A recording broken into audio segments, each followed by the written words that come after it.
कार्यक्रम के पुण्यार्जक हैं आचार्य श्री वसुनंदी वर्षा योग समिति फरीदाबाद 2025। अध्यक्ष पंकज जैन, उपाध्यक्ष वीपी जैन, उपाध्यक्ष प्रदीप जैन, महामंत्री भूपेश जैन, मंत्री अंकित जैन, मंत्री पारस जैन, सह मंत्री अनुज जैन, कोषाध्यक्ष अमित जैन, सह कोषाध्यक्ष हितेश जैन। सांसारिक जीवन में बहुत सारी जिज्ञासाएं होती हैं। आज की जिज्ञासा भी कुछ विशेष है। सांसारिक जीवन में अलग अलग पड़ाव होते हैं। सबसे छोटा पड़ाव बाल्यकाल का होता है, किशोर काल, फिर युवावस्था, प्रौढ़ावस्था, वृद्धावस्था, और इन सब पड़ावों के साथ सबसे महत्वपूर्ण जो पड़ाव है वो है युवावस्था। इस युवावस्था में हमारा अतीत और वर्तमान और भविष्य के सब इसी युवावस्था पे टिका है। युवावस्था में हम ऐसा भी काम कर सकते हैं जिससे कि हमारा जो आज है, जो कल बनेगा, वो कल अच्छा भी बन सकता है, जिसको याद करके हम मुस्कुरा सकते हैं, हंस सकते हैं और खुशी के आंसू बहा सकते हैं। और युवावस्था पे ही डिपेंड है, युवावस्था पे ही हम निर्भर करते हैं कि जो आज हमने काम क्या किया है, कौन सा कार्य किया है। अगर बुरा कार्य किया है तो उसको याद करके हमारी आंखों से दुख के आंसू भी झलक सकते हैं, चेहरे पे उदासीनता भी आ सकती है, हमारी मुस्कुराहट भी छिन सकती है। महानुभाव, युवावस्था एक जिम्मेदारी की अवस्था है। युवाओं के ऊपर सबकी निगाहें गड़ी रहती हैं क्योंकि युवा में सामर्थ्य है। युवा एक वायु की तरह होता है जो तेज दौड़ सकता है। जहाँ चाहे वो अपने कदम मोड़ सकता है, जिस पर्वत पे चाहे, ऊंचाई पर चाहे, वहाँ उस ऊंचाई को छू सकता है। वो गहराई में जा सकता है, ऊंचाई को छू सकता है, आसमान की ऊंचाइयों को छू सकता है। इसलिए आपने सुना होगा, युवा ही कहा करते हैं पत्नियों से कि हम तुम्हारे लिए चांद तारे भी तोड़ लाएंगे। किसी बुजुर्ग ने नहीं कहा होगा, क्योंकि दमखम है। तब अगर अपने शरीर में दमखम है तो आदमी बात भी बड़ी कर सकता है। महानुभाव, युवावस्था में गृहस्थी की जिम्मेदारी भी होती है। युवा गृहस्थी बसाने की सामर्थ्य उसी में है। आज की पीढ़ी अध्ययन विहीन है। डिग्रियां बहुत हैं लेकिन उसके पास संस्कारों की कमी है। शास्त्रों का अध्ययन कम होने के कारण उनके सवाल, उनकी जिज्ञासाएं, इतनी जिज्ञासाएं हैं कि वो आगे नहीं बढ़ पा रहे। जब तक हमारा क्यों कंसेप्ट क्लियर नहीं होगा, क्यों का आंसर नहीं मिलेगा, तब तक हम आगे नहीं बढ़ सकते। आज युवा पूछते हैं कि हमारी जिम्मेदारियों में गृहस्थी है और गृहस्थी को बसाने के लिए शादी करनी है, और शादी विवाह की जैन धर्म में सही क्रियाएं क्या हैं वो ये नहीं जानते। आज के समय में छोटे से बच्चा भी होगा, अगर उससे पूछोगे आप कि शादी करनी है क्या, खुश हो जाएगा, चेहरे पे मुस्कुराहट आ जाएगी। छोटा सा बच्चा भी चाहता है मेरी शादी हो। लेकिन एक समय पर आकर के जब समय शादी का आता है, उस समय में एक जिज्ञासा मन में रहती है कि शादी की प्रॉपर क्रिया क्या है, सही क्रिया क्या है। युवा चाहता है कि हम सब चीज़ सिस्टमेटिक तरीके से करें, क्रम के अनुसार करें, एक के बाद एक क्रिया करें। ऐसा नहीं है आखिरी की क्रिया बीच में कर दें, बीच की क्रिया आखिरी में कर दें, शुरू की क्रिया बाद में कर दें, बाद की क्रिया पहले कर दें। वो चाहते हैं सब सिस्टम लगे हों। इसीलिए युवाओं की और बुजुर्गों की कहीं ना कहीं ठन्ना-ठन्नी भी रहती है। बुजुर्ग कहते हैं ठीक है, जो होगा देखा जाएगा, कर लो। युवा कहते हैं नहीं, जो करना है वही करो, बाद में देखा जाएगा। महानुभाव, शादी एक बहुत बड़ा पवित्र रिश्ता है। शादी एक बालिका, एक युवक, इन दोनों को मिलाकर के दंपत्ति बनते हैं और इन दंपत्ति का जो जीवन जिया जाता है, इनसे एक बहुत बड़ा जीवन है। शादी एक अपने आप में एक शास्त्र है। शादी का जीवन जो है गठबंधन का जीवन है, रस्में और कस्मों का जीवन है, वचन और समर्पण का जीवन है, प्रेम प्यार का जीवन है। ऐसा पवित्र बंधन जो एक दूसरे को जानते नहीं हैं, जो एक दूसरे के घर में नहीं जन्मे हैं, जो एक दूसरे से दूर रहे हैं और जिन्होंने एक दूसरे को देख कर के मात्र समर्पण के रिश्ते से ही उन्होंने भी अपने आप को एक दूसरे को स्वीकार किया है। शादी कोई कॉन्ट्रैक्ट नहीं है, कोई सिग्नेचर नहीं है, कोई समझौता नहीं है। शादी एक पवित्र रिश्ता है। शादी करने के समय पे सब बच्चों के, सब युवाओं के अरमान होते हैं कि हम भी ऐसे शादी करेंगे, लेकिन शादी करने की विधि क्या है? जैन धर्म में प्रत्येक क्रिया की विधि दी है, जीने की विधि दी है, शादी की विधि दी है, बाल्यकाल की विधियाँ दी हैं, और पढ़ने तक की क्रियाएं दी हैं कि गुरुकुल में जाकर के अध्ययन करना है, वहाँ पर क्या करना है ये भी बताया है। वहाँ से आने के बाद विवाह करना है, और विवाह की क्रियाएं क्या क्या हैं वो भी दी है। जैन धर्म में जन्म से लेके के शादी विवाह गृहस्थी बसाने की, और यही नहीं मरने की भी क्रिया दी है। इसलिए जैन धर्म में मृत्यु महोत्सव भी दिया है। महानुभाव, शादी विवाह की जो क्रियाएं हैं उसके लिए कुछ क्रियाएं बताई गई हैं आचार्य भगवान ने। शादी करने से पहले हमें देखना है कि दोनों रिश्ते समान हों, जिसको हमने कहा है समधि। समधि, धी माने दो चीज़ होती है। धी माने बुद्धि भी होती है, और धी माने पुत्री भी होती है, संतान भी होती है। समधि माने समान रिश्ता हो। कई बार ऐसा हो जाता है कि अमीर की बेटी ले आए या अमीर का बेटा हो गया, गरीब ने अपनी बेटी को अमीर के घर दे दिया या अमीर ने अपनी बेटी को गरीब के घर दे दिया। यहाँ रिश्ते में कहीं ना कहीं अभी ठीक नहीं है, कहीं कमी है। क्या कमी है? ज़्यादा अमीर व्यक्ति होगा तो उसके अंदर अहंकार भावना रहेगी कि मैं अमीर हूँ, ये गरीब है। नीचे वाला जो गरीब है, चाहे वो लड़की का पक्ष हो चाहे पुरुष वर्ग का पक्ष हो, उसके अंदर हीन भावना रहेगी, मैं गरीब हूँ, ये अमीर है। पढ़ी लिखी ज़्यादा लड़की होगी या पढ़ा लिखा ज़्यादा लड़का होगा तो दोनों में अहंकार या हीन भावना आ सकती है कि मैं एमए, मैं बीटेक, मैं डॉक्टर, मैं तो इतना बड़ा हूँ, तुम आता क्या है, तुम हो कौन, तुम्हारी औकात क्या है। जिंदगी भर उसे सुनना पड़ेगा, या नौकरानी की तरह रहेगी या नौकर बन के रहेगा। इसलिए आचार्यों ने दिया है कि समान हो, पढ़ाई लिखाई भी पति से स्त्री का दर्जा थोड़ा सा कम दिया है। बात थोड़ी कड़वी लगेगी। आचार्यों ने दिया है स्त्री और पुरुष में आरिकाओं की भूख भी कम दी है, सहनन भी कम दिया है, तो उसकी भूख भी कम है, उसका पुरुषार्थ भी कम है। साधु के 32 ग्रास दिए तो 28 आरिकाओं के दिए। इसीलिए स्त्री को पहले दिया करते थे कि पुरुष से 1 साल उम्र में छोटी हो, 1 क्लास कम पड़ी हो। ज़्यादा होगी तो अहंकार होगा, दोनों का अहंकार टकराएगा। पहले अहंकार टकराएगा, फिर आपस में टकराएंगे, फिर हत्तम हत्तम, गुत्थम गुत्था, लत्थम लत्था, फिर ठकाठक, और फिर बजाबज, ढोल बजेंगे। पहले शादी में शहनाई बजी और फिर ढोल बजे। ढोल भी कैसे, कोई बेलन बजेगा, कभी चिमटा बजेगा, कभी नारायण राम नारायण बोलोगे, कभी काली बनेगी, कभी दुर्गा बनेगी, वो पति कोई बेचारा दब के रह जाएगा। तो इसलिए आचार्यों ने दिया है कि एक गरीब हो एक अमीर हो ऐसा नहीं, एक पढ़ा लिखा हो एक अनपढ़ हो ऐसा भी नहीं करना है, दोनों के दोनों समान हों। 19-20, 20-21 का अंतर हो, 19-21 का अंतर हो, चलो कोई बात नहीं, लेकिन एक 36 हो एक 18 हो तो 36 का आंकड़ा रहेगा।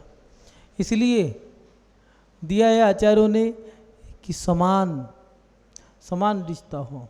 माता पिता भी जिस घर में दे रहे हो, अंजना का जब रिश्ता हुआ, प्रहलाद और महेंद्र दोनों ने जब बैठ कर के चर्चा करी तो पता लगा दोनों समान हैं।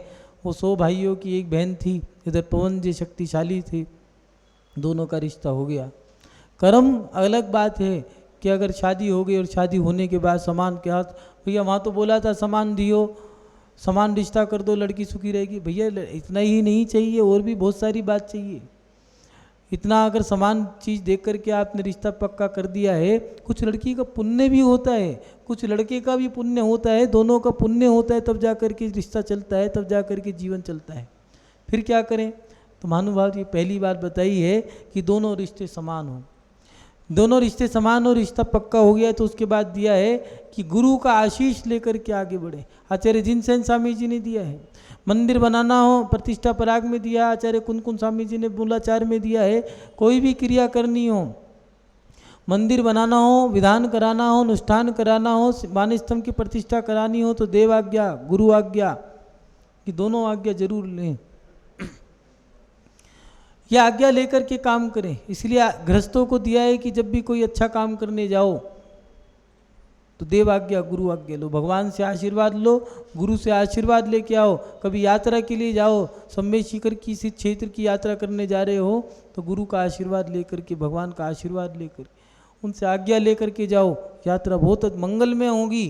और जो व्यक्ति यात्रा अगर बिना पूछे कर लिया, मुंह उठाया और चले गए, गारंटी नहीं है उसका पुण्य हुआ तो ठीक है, बिना पुण्य के तो गुरु का आशीर्वाद मिल जाए तो कोई बात नहीं, पुण्य नहीं था पुण्य बढ़ जाएगा, गुरु के आशीर्वाद से सब काम बन जाएगा। वो कहा करते, गुरु मेहरबान गधा पहलवान, गुरु के आशीर्वाद से सब काम बन जाते महानुभाव। इसलिए कोई भी काम करो तो गुरु का आशीष लेकर के करना चाहिए, सभी क्रियाएं निर्विघ्न समाप्त होंगी। ये नियम है, गुरु का आशीष दिया है। जिस घर में बच्चों की और महिलाओं की चलती है वो प्रलयकारी, जो सलाह जिस घर के अंदर बच्चों की सलाह चलती है प्रलयकारी, स्त्रियों की सलाह चलती है जिस घर के अंदर स्त्रियों की चलती है विनाशकारी, और जिस घर में बुजुर्गों की चलती है लाभकारी, और जिन घरों के अंदर जिस समाज में गुरुओं की राय लेके काम होता है उसको दिया है कि आचार्यों ने कहा वो अतिशयकारी होगा। गुरु की सलाह मान करके काम करोगे तो लाभ होगा। महानुभाव, गुरु आशीष, रिश्ता पक्का करने से पहले देख लें कि दोनों समान होने चाहिए, समान नहीं होंगे तो गिरावट आएगी। दूसरी बात दी है गुरु का आशीष लें। तीसरी बात, लड़का लड़की दोनों के दोनों जब शादी करने जा रहे हैं तो लड़का पक्ष लड़की पक्ष आचार्य ने दिया है विधान करें, शांति विधान करें, भगवान का आशीर्वाद जो लेना है। इधर लड़की शादी करने से पहले विधान करेगी, उधर लड़का विधान करे। कई बार पूछते हैं महाराज जी कौन सा विधान करना चाहिए? भगवान की आराधना करनी है, जिस पे आपकी श्रद्धा है, समर्पण है, वो विधान करो। आचार्य मांगतुंग स्वामी जी, उनकी आदिनाथ भगवान के प्रति श्रद्धा रही, उनके आराध्य आदिनाथ थे। तो समन्वत स्वामी जी के चंदा प्रभु थे, रावण के शांतिनाथ थे। सबके अलग अलग आराध्य हो सकते हैं लेकिन तीर्थंकर सभी एक ही हैं। महानुभाव, जो आपके आराध्य हैं उनका विधान करके लड़का भी लड़की भी, दोनों लड़का लड़की हैं, अभी शादी नहीं हुई, वो उस पक्ष में विवाह करे, वो इस पक्ष में विवाह करे, दोनों के दोनों शांति विधान करें या इत्यादि जो भी है शादी से पहले, जिससे कि आपका पुण्य बढ़े, जिससे आगे का जीवन सुखमय हो सके, यह आपको क्रिया करनी है। अब विधान कर लिया है, विधान करने के बाद दोनों के दोनों व्रत धारण करते हैं। जब शादी होती है तो शादी के समय, फेरों के समय में सप्तव्यसनों का त्याग कराते हैं, नियम दिलाते हैं, माता पिता की आज्ञा में रहोगे, पत्नी पे हाथ नहीं उठाना, दोनों को एक दूसरे के प्रति समर्पण रखना है, और अपने गर्भ में जो जीव आएगा उसकी भ्रूण हत्या का त्याग, सदा संतोष नाम का व्रत होता है। कुछ लोग ब्रह्मचार्य का नियम लेते हैं लेकिन उनका शादी तक होता है।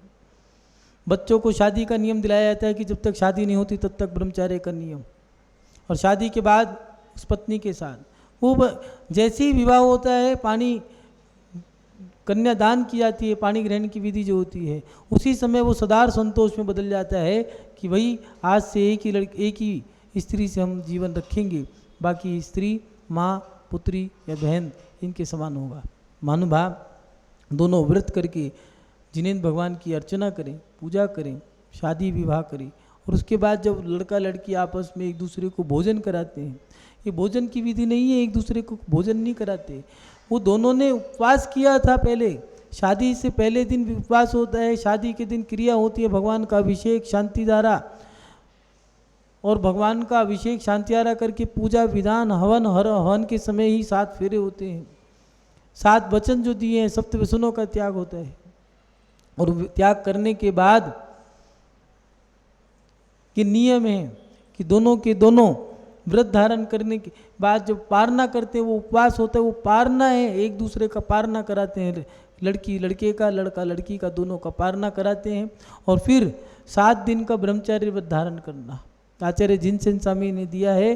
जब पारना करा दिए, दोनों ने पारना कर लिए, सबका आशीर्वाद लेना, अपने से बड़ों का आशीर्वाद ले लिया है, चरण स्पर्श वंदना, चरण वंदना की जो क्रिया है, उसके बाद मंदिर जाना, भगवान के दर्शन करना।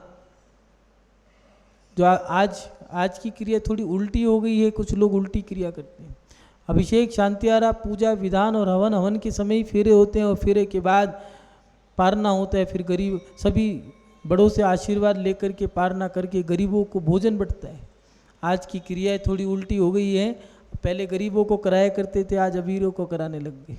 पहले दुआएं दिया करते थे, आज क्या करते हैं, कितना भी खा ले, पहले आएंगे खाएंगे और फिर बाद में गुर्राएंगे, कहेंगे नमक तो कम था, दाल मखनी तो बेकारी बनाई, नान कच्चे रह गए। गरीब को खिलाओगे तो गरीब कहेंगे सेठ जी तुम्हारे खजाने खुले रहें, खजाने भरे रहें, पेट तुम्हारा पेट और पेटी भरे रहें। अमीरों को खिलाओगे कुछ नहीं देंगे, आएंगे खाएंगे गुर्राएंगे और चले जाएंगे। तुम्हारी शादी में, तुम्हारी विवाह में जितने भी आए, ईमानदारी से अपने दिल से पूछना, किसी को गरीब को कार्ड दिया कि हमारी बेटी की शादी में आना, भोजन करना है आपको। दुआ वही देंगे, इसलिए आप लोग पढ़ते भी हो, भजन में आता भी है, तेरे पिता लुटा में मोरे, खजाने सारे खुल जाएंगे। मोरे लुटाई तब जाके दुआ दी, ये नियम है, कुछ दोगे तो कुछ मिलेगा। संसार एक कुएं की तरह है, जैसी आवाज़ लगाओगे जो डालोगे वही मिलेगा। महानुभाव, दोनों को व्रत धारण करना होगा। 7 दिन का ब्रह्मचर्य व्रत का पालन करना। पहले 1-1 महीने बारात रुकती थी, अब वो परंपरा खत्म।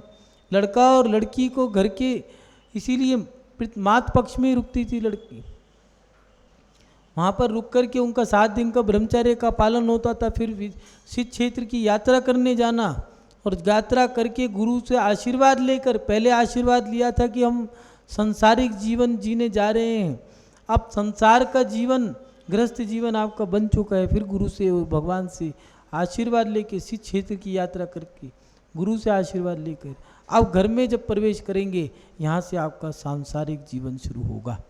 महानुभाव, इस प्रकार आपकी शादी की क्रियाएं, शादी जो विवाह है, ये जैन धर्म की जो क्रियाएं हैं, इन पे आप लोग थोड़ा सा ध्यान दें। कुछ विशेष बातें हैं, आप लोग उन पे भी जरूर ध्यान दें। शादी विवाह में किसी प्रकार की जो हिंसा होती है वो ना करें। कुछ लोग रात्रि में शादी करते हैं जिससे कि आतिशबाजी करने का अवसर मिल जाए, इस कारण से ही नहीं करते शादी दिन में कि रात्रि में जो आतिशबाजी होती है उसका कुछ अलग ही मज़ा है। लेकिन याद रखना, ये शादी पवित्र क्रिया है, पावन क्रिया है, जीवन भर की पुण्य की क्रिया वो शादी के समय होती है। सबसे बड़ों से आशीर्वाद लेना, जो आपकी वो हवन की क्रिया है। कुछ लोग पंडित को 500 रुपये की दक्षिणा ज़्यादा दे देते हैं, दक्षिणा ज़्यादा देने से पंडित जी हवन की क्रिया कम कर देंगे, लेकिन वो जो 10 दिक्पालों का आह्वान होता है, उनसे आशीर्वाद लेते हैं, क्योंकि जो देव हैं वो सम्यक दृष्टि हैं, वो चौथे गुण स्थानधारी हैं। उनसे आप आशीर्वाद ले रहे हो कि हमारा जीवन संकट में, किसी भी संकट में ना रहे, आप हमारी रक्षा करना। उन 10 दिक्पालों को, आग्नेय कोण के, पूर्व दिशा के, उत्तर दिशा के, दक्षिण दिशा के, पश्चिम दिशा के, आग्नेय के, ईशान के, वायव्य के, नैऋत्य के, अधो के, उधो के, इस प्रकार 10 दिशाओं के दिक्पालों को बुला करके आशीर्वाद लेते हो। और आशीर्वाद लेकर के फिर अपने बड़े बुजुर्गों से कि कोई संकट आए तो आप अपना अनुभव देते रहना, अपने आशीर्वाद देते रहना। भगवान से, गुरुओं से आशीर्वाद लेते हो कि कोई भी हमारे पुण्य की क्षति हो तो हमारा पुण्य बरकरार रखना, जिससे हमारा कोई संकट ना आ जाए। बहुत सारे संकट आ सकते हैं। किसी भी महिला का अगर पति मर जाए तो उसका जीवन एक अनाथ हो जाती है वो महिला। अगर किसी पुरुष की पत्नी मर जाती है शादी के बाद, उसका जीवन सूना हो जाता है, अधूरा हो जाता है। इसीलिए आचार्यों ने कहा है कि शादी करने वाला व्यक्ति जो है उसको पुण्य विशेष चाहिए। महानुभाव, शादी विवाह में किसी प्रकार की हिंसा ना करें, आतिशबाजी करना कि किसी शास्त्र में, किसी भी ग्रंथ में, किसी भी धर्म में इसका उल्लेख नहीं है। शादी एक पावन और पवित्र क्रिया है, इसको आपको बड़े सुलझे हुए मन से बहुत सटीक तरीके से करना होगा। उसके साथ साथ शादी विवाह पवित्र स्थान पर ही हो। कुछ लोग कहीं भी बंजर जमीनों पे कर लेते हैं। आजकल जो रिसोर्ट है, रेस्टोरेंट है, उन फार्म हाउसों में शादी करने से आपका लाभ कम होगा। परंपरा जैन धर्म की तो यही थी कि जो सिद्ध क्षेत्र थे, अतिशय क्षेत्र थे, उनमें जाकर के पहले भगवान का अभिषेक, फिर शांतियारा, फिर पूजा विधान और उसके बाद हवन।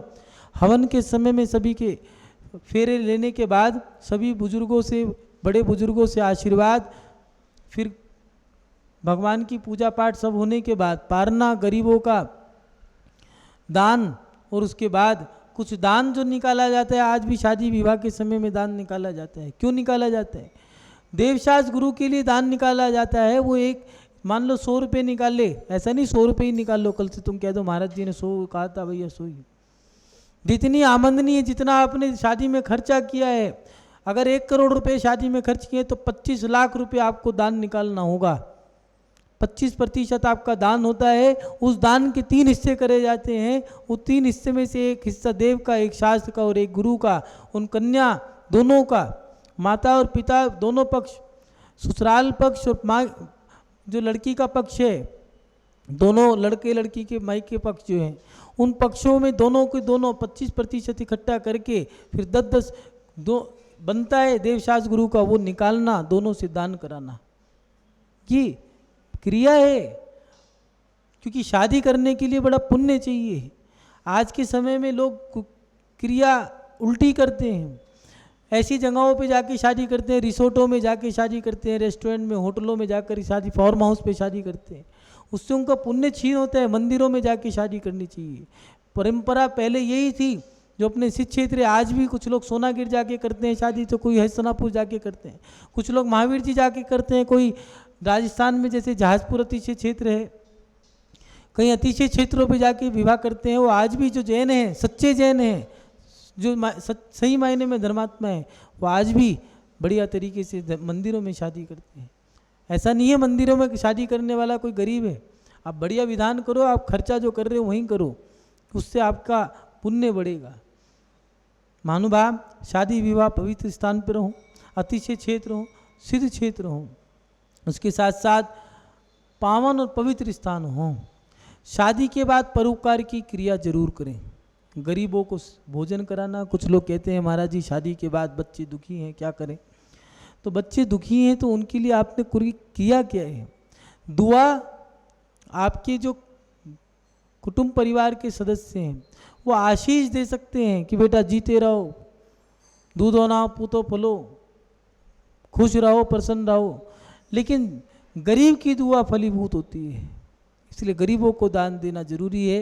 पहले जब विवाह हुआ करता था तो गरीबों के लिए भंडारा लंगर लगाया जाता था कि आज विवाह हुआ है, विवाह स्थल पर गरीब मंदिर के बाहर ही एक लंगर लगाया जाता था, आइए खाइए, और बोलते करते थे मेरे बेटे का विवाह हुआ है, मेरे बहू और बेटे को दुआ दो कि उनका जीवन सानंद संपन्न रहे। महानुभाव, ये परोपकार की विधि है, जरूर करनी चाहिए। इसको आचार्यों ने परोपकार की विधि कहा है। आचार्य, आप जब श्रावकों का जो ग्रंथ है प्रतिष्ठा पराग, उसका अध्ययन करोगे तो उसमें दिया है परोपकार की जो विधि होती है, ये क्रिया जरूर करनी चाहिए। और उसके साथ साथ ये बात जरूर ध्यान रखें कि शादी के पहले धर्म की यात्रा करनी जरूरी है। कुछ लोग शादी के साथ ही पहले ही प्लानिंग कर लेते हैं, हमें तो स्विट्जरलैंड जाना है, अमेरिका जाना है, वहाँ क्या करोगे? कुत्ते बिल्ली खाओगे और कुछ नहीं करोगे, कुत्ते बिल्ली की तरह आके लड़ने लग जाओगे। मॉरिशस जाओगे, मलेशिया जाओगे, वहाँ कॉकरोच का अचार बनता है। चाइना में घूमने गए तो वहाँ सूअर तो खाने की सबसे फेमस आइटम है, वहाँ का मशहूर फूड है, पिग फूड जिसको कहते हैं। अमेरिका जाओगे, वहाँ सूप ही मेंढक का सूप पीते हैं। कनाडा में जूं की तो चटनी चलती है। विदेशों की यात्रा करने से आपका पुण्यहीन होगा, छीन होगा। इसलिए आचार्यों ने दिया है पहली यात्रा करनी है तो आप सिद्ध क्षेत्र की करें, अतिशय क्षेत्र की करें। महानुभाव, आज के समय के जो युवा हैं वो अपनी शादी की जो क्रिया है वो उल्टी क्रिया करते हैं और उसके बाद उसका रिजल्ट उनके सामने है। शादी करने के बाद दुखी हैं, परेशान हैं, घरों के अंदर लड़ाई है, झगड़े हैं, कले हैं, किसी के बच्चे नहीं हो रहे, बच्चे हो रहे हैं तो वो अपंग हैं, हीन हैं, बीमारी है उनके घर में है, रोगी है, कोई कोढ़ी है, कोई बच्चा पागल है, किसी की ये समस्या है। कारण आपने जो क्रियाएं करी थी वो पुण्य से हीन क्रिया करी थी। मैना सुंदरी जब शादी हुई थी कोटि भट्ट श्रीपाल से तो विवाह से पहले भगवान से विधान किए थे। रामायण में सीता ने राम से विवाह करने से पहले विधान किया था, देवी की अर्चना करी थी कि आप मेरी रक्षा करते रहना। ये तो तुलसीदास जी ने भी दिखाया है। महाभारत में द्रौपदी ने भी, चाहे वो रुक्मणी हो, द्रौपदी हो, सुभद्रा हो, सबने ही देवी की अर्चना करी है। ये हिंदू धर्म में दिखाया है। जैन धर्म में दिया है कि पहले जिनेन्द्र भगवान का विधान करो, फिर 10 दिक्पालों का आह्वान करके उनसे भी आशीर्वाद लो, क्योंकि समय समय पर कुछ देव भी रक्षा करते हैं। सीता की रक्षा भगवान ने नहीं करी, सीता की रक्षा देवों ने करी, आकर के उसको जो अग्नि का कुंड था उसको जल में बना दिया। महानुभाव, आप लोगों को विवाह करना है तो इन सबको बातों में ध्यान रख करके आप विवाह करें। आपका वैवाहिक जीवन, दाम्पत्य जीवन सुख में रहे, हम तो ये भावना बातें हैं। लेकिन एक विशेष बात याद रखना, जो लोग भाग के शादी कर लेते हैं या जो लव मैरिज हैं, आज के समय में जो परंपराएं चल गई हैं लव मैरिज की, ये विवाह जैन धर्म में मान्य नहीं है। आचार्यों ने कहा है शूद्र जाति की अगर लड़की जैन धर्म में आती है तो वो महावीर को मान सकती है, अहिंसा में धर्म है, जैन धर्म तो जन जन का है, मान सकते हो, लेकिन दिगंबर साधु को आहार नहीं दे सकते। शूद्र व्यक्ति भगवान का अभिषेक नहीं कर सकता, और जो पुण्य क्रियाएं हैं भगवान के माता पिता, सोदरमिंद, यज्ञनायक, कुबेर, ईशान इत्यादि जो इस मांगलिक क्रियाएं हैं, सौभाग्यवती महिला है इत्यादि की जो पात्रता उसकी समाप्त हो जाती है। महानुभाव, अगर किसी के घर में कोई लड़की शूद्र जाति की आती है तो उस पूरे परिवार का मांगलिक क्रिया करने का सौभाग्य नष्ट हो जाता है, और दिगंबर साधु को वो जीवन भर आहार नहीं दे सकते। इसलिए जैन धर्म में भगा के लाई हुई लड़की के लिए दिया है कि वो दोनों अगर अंतिम समय में मुनि भी बनना चाहें तो मुनि महाराज नहीं बन सकते हैं, समाज ही कर सकते हैं, दीक्षा नहीं हो सकती। क्योंकि जैन धर्म में दिया है दिगंबर साधु वही बनेगा जिस पे कोई आक्षेप ना हो, जिसका कुल खराब ना हो, और जिनने अपने जीवन में कोई कुकृत्य ना किए हों, ऐसा व्यक्ति दिगंबर साधु नहीं बन सकता। अगर कोई इनसे विपरीत है, जिसका कुल शोभायमान हो, मांगलिक हो, अच्छा हो, और जो अपने जीवन में अच्छे अच्छे बढ़िया बढ़िया मंगल कार्य किए, भगवान का माता पिता बनने का सौभाग्यवती महिला पुण्य आत्माएं हैं ये। इस कार्यक्रम के पुण्यार्चक थे आचार्य श्री वसुनंदी वर्षा योग समिति फरीदाबाद 2025, अध्यक्ष पंकज जैन, उपाध्यक्ष वीपी जैन, उपाध्यक्ष प्रदीप जैन, महामंत्री भूपेश जैन, मंत्री अंकित जैन, मंत्री पारस जैन, सह मंत्री अनुज जैन, कोषाध्यक्ष अमित जैन, सह कोषाध्यक्ष हितेश जैन।